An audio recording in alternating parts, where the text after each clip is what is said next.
right. Hit the subscribe button, notification bell, get on my email list. Link is in the description. And if you haven't seen the introduction or part 1, get on it. My intent was to make these like 10 minutes long. They're clearly double 10 minutes. All right, so I'll try to make it short, but you know what? You're just going to have to deal with it if it's a little longer. All right?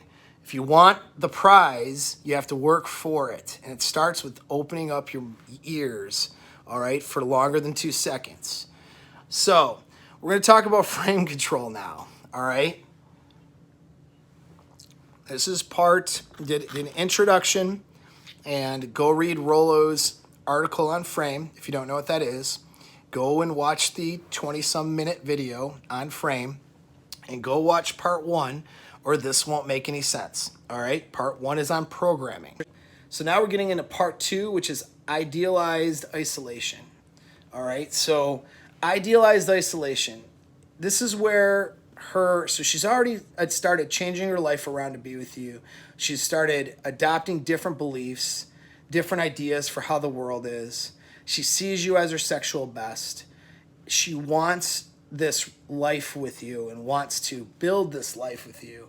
And now this is idealized isolation, is where her identity now wraps up into the relationship. Okay? So she sees not only what she has, she sees what she has in the relationship with you as better than what anybody else has. And she sees herself as better for being with you. Okay? So this is the next level now. The programming is what most of you guys kind of already understand as frame control. But there's 3 other now steps here, levels, that you've probably never heard of. Okay? You may not have heard of it called programming, but your idea of frame control was probably just my last video, and it ended there. Well, this is now taking it beyond that, okay?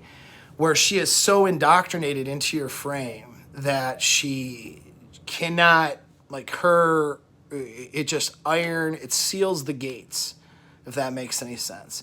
When it's no longer her just desiring you and seeing and wanting to be a good complement to you and changing things around about her life to do that, okay?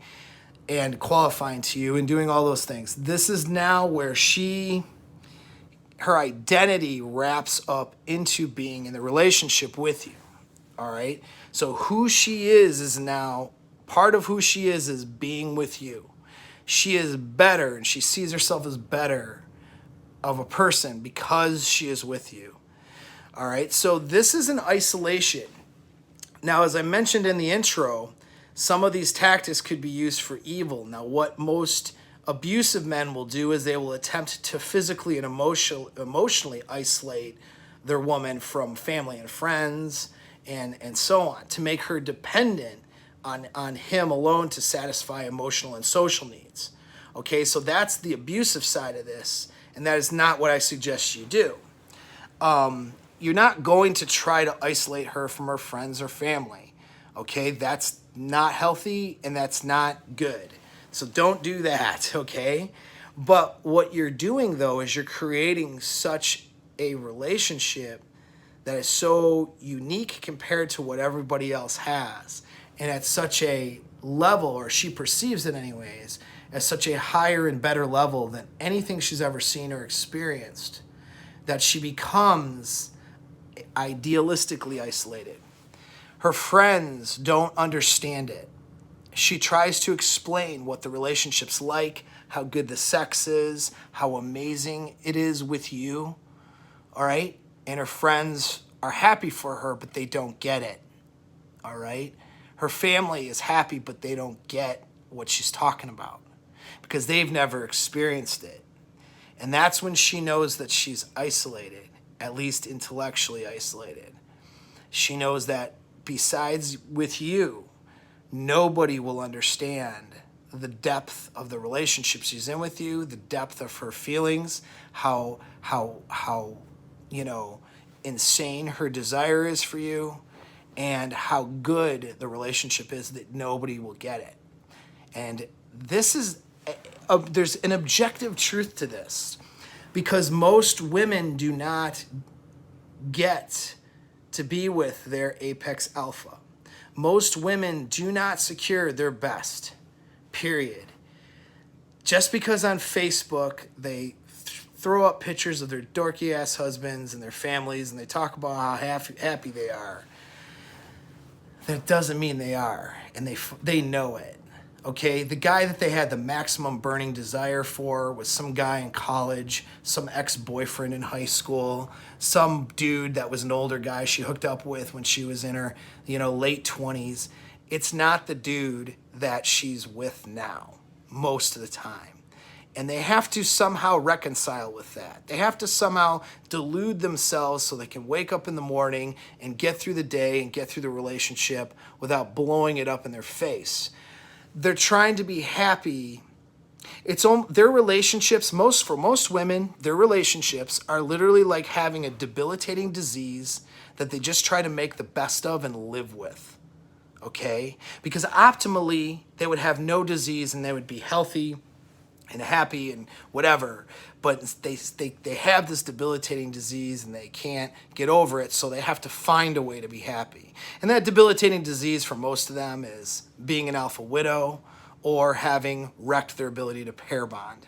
Okay? And so that's the tragedy of most relationships, is most relationships, their guys do not have the frame control that I'm telling you in these videos to obtain and get. They don't have it. Okay, and they don't experience that level of excitement of being with that alpha dude. They don't get to experience that. They don't get to experience the comfort and security of what it feels like being with a man that they just like admire, trust, respect, and are maximally sexually attracted to, that fulfill all the needs of all the categories, just like she's always dreamt about, but then gave up on at some point when she watched all of her peers not experiencing that. As what's normalized is divorce and unhappiness and shitty relationships. And so from a sense of objectivity, if you're running your LTR right, the relationship she has with you will be unlike anything she's ever experienced in her entire life, okay? And that will isolate her. She will be, in an idealistic sense, isolated from everyone else because nobody will understand where she's from, okay? Where she's coming from, all right? So women seek social proof and social standing. So here's how this works. Now, how do you create this idealistic isolation? All right. Again, it's not done in an abusive way where you tell her to get off social media or else, and she better not hang out with certain friends, and, you start executing controlling behavior on her. That stuff, you start crossing the boundary into abusiveness, and although that can have some effect, that isolation and financial dependency is another form of isolation. And a lot of these things are what guys do to try to keep their chicks in line, but I don't recommend it.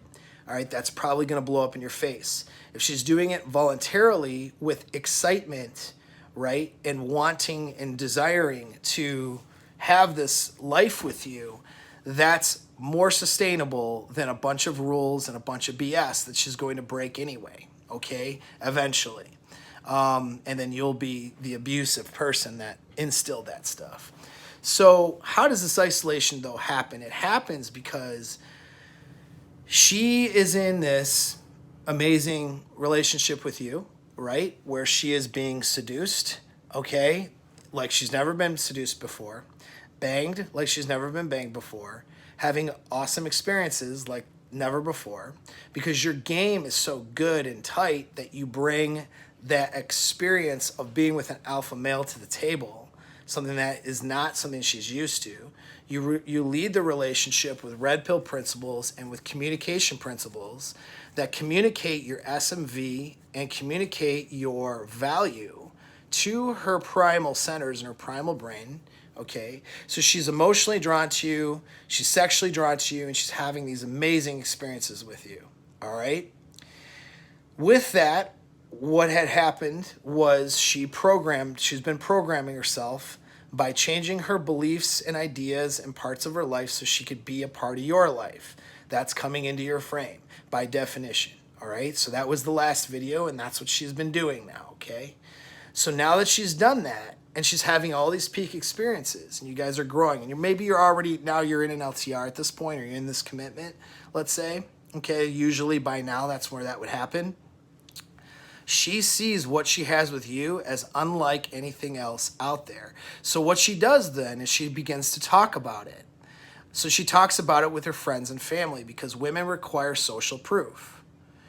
And when she talks about it and tries to illustrate how amazing things are, all right, she realizes very quickly that her peers have no idea what she's experiencing. Her peers will often agree and say, oh, well, yeah, I have that too, and try to me too it, right? But she knows that the guy she's with, that she was just bitching about last week or whatever, or the guys that she was looking at cheating on last month, that she's now, they made up and now are better this month, she knows that that's not the same experience as what she's having.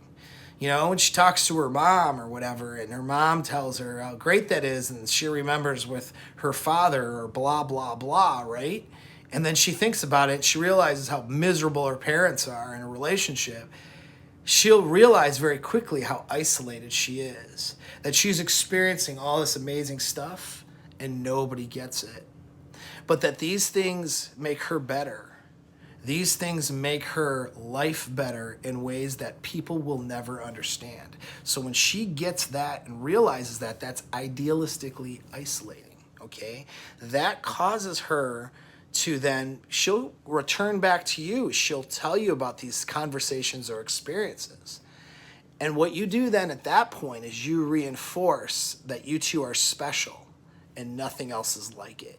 So that is the framework now at this phase that you present. That is the part of the persuasion where you present as she comes. I was telling Lauren about our relationship, and it's almost like she just doesn't get it. And you just say, baby, people aren't going to get it because what we have is so much different than what everybody else has.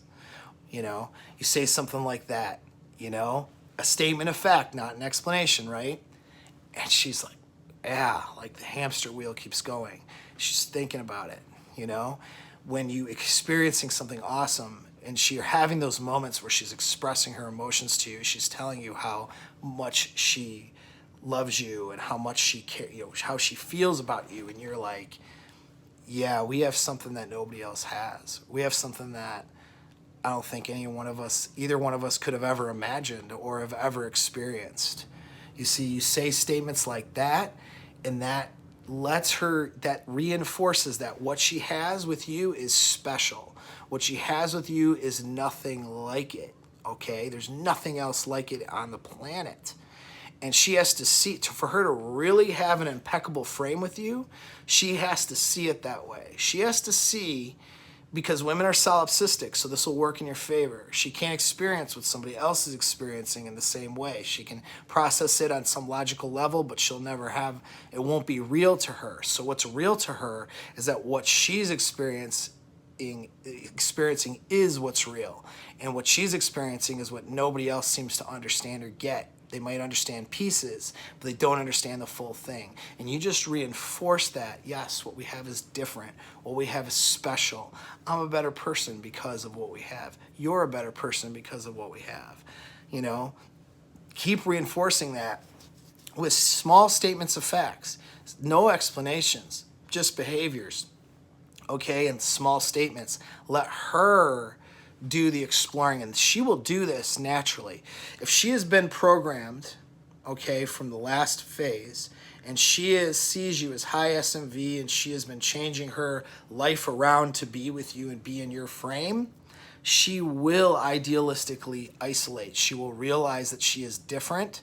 She will seek affirmation. She will seek, you know, confirmation that this is different and what she has is different through her peers. When she gets that confirmation because of their lack of understanding, that further isolates her intellectually and emotionally, in a not a negative way, like an abusive way, but in a positive way, where she feels like she is special and different, and what you have is special and different. She comes to you because nobody else gets it, and then you reinforce it, not by trying to over-explain or have any insecurities like, this isn't like your other boyfriends, right? Or anything. Those are insecure things. That takes her out of frame. Don't do that. But just statements of fact, like, yeah, I don't think... most people will never experience what we're experiencing, babe, and just say it just like that. It's like, okay. So now she is isolated. So now she has got her friends, she's got her family, she has her social circle, but she isolates in terms of she is intellectually, emotionally, sexually isolated. There is no better sex out there other than what sex you say is. You bring, and this could, you bring, let's say you have we're talking harem game now, where you have other women join sometimes, right? Well, that sex is only good because you're involved. You know what I mean? Because there is no sex outside of this relationship that is worth a crap, because she's now isolated. Her sexual needs, wants, desires don't impart or drift from what she gets from you. Even if she takes care of herself sexually, okay, on her mind is you. Those small little releases she gets by herself doesn't compare to the tremendous chemical dump she gets when she's with you physically. You know what I mean? And so on and so on. She is in your frame, she's programmed, and now she's isolated. She's isolated sexually, she's isolated emotionally and mentally. She thinks she is better, and what she has is better than what anybody else has. Now you just put an ironclad lock on the gate, so to speak, of your frame with her. She's in your frame, and she is going to defend this frame to death now. Okay, she has this burning desire for you, and she now realizes how important and how special it is. So now she is bought in. Now some people will try to create this through value systems like religion. So like, well, we're better than everybody because of our, we're one under Christ, because we're married, okay? That's an example. Or because of horoscopes, okay? Or because of this spiritual belief or this, and they make it almost spiritual. That can work if that fits your belief system, have at it. That's the effect, though. I'm not trying to trivialize it, but the effect is that isolation. When somebody is like, well, I'm a Christian and we have this Christian marriage, well, what are they doing? They're trying to isolate, idealistically isolate, which means believe and instill in her that we're better, that you're better, she's better, and you two are better than everybody else. Therefore, you have to honor it, cherish it, not violate it, not, destroy it. You get what I'm saying? So that can be very effective, all right? Just make sure if you're using ideology to do it, that it doesn't come from ideology. You have to understand. It comes from the emotional buy-in and the feelings, okay, that she gets when she's having these peak experiences with you and nobody else gets it. But you can reinforce that stuff with an ideology, whether there's a spiritual component to it or not. The only thing I recommend is that if you, like, for example, add Christianity to this, have it be because that's what you genuinely believe, okay? Not because you're doing it as a tactic, because then it's just a manipulation, and manipulations will fall short eventually, because you're putting on a show or an act versus something that's genuine. So again, what I'm teaching you here is stuff that could be used to manipulate people, but this is not designed for manipulate. I don't want you to use it to manipulate. I want it to come from a sincere place, if you will, because that's more sustainable. All right, you're not having to put on an act, and you're being who you are and showing up as who you are, and your beliefs and the frame that you're creating is who you are. Then it's not hard to upkeep. If you're doing something as a show, or whatever, then it's harder to upkeep. Okay, and it's disingenuous, and it's just not. You have to decide how you want to live your life. I'm not going to live a disingenuous life. All right. So, but that being said, though, like I said, that isolation can be reinforced by spiritual or intellectual or philosophical beliefs, all right, which you do want to do. Because objectively, if you're doing this right, what you have should be kind of unlike anything else out there. Again, the isolation should happen because of the experiences she's having with you and who you are as a man, not because of the money you spend or because of the, what you do for her, those provisions you can, you know what I mean? Not for provisioning reasons. That's important to say too. Like, she's not going to think that what she has is special or better because she's with a millionaire who gives her an allowance every week, What she's going to eventually do is she's going to realize she can take those resources from you and find that alpha guy that she has the emotional and physical draw to with your money. All right. So this isn't something you can shortcut. Creating this, you can't shortcut through this through beta acts of service in a sense, or beta, beta placating behaviors, or certainly not through spending a bunch of money on her. Although resources are attractive and they make things a hell of a lot easier, I do recommend as men you're collecting those resources. But that's not how this is done. She won't get to this isolation phase where she sees herself as special and different from those things alone. If she does it, she'll see herself as, it won't be because of you. In other words, if you're like a high money guy who bags some 28-year-old hot chick, right?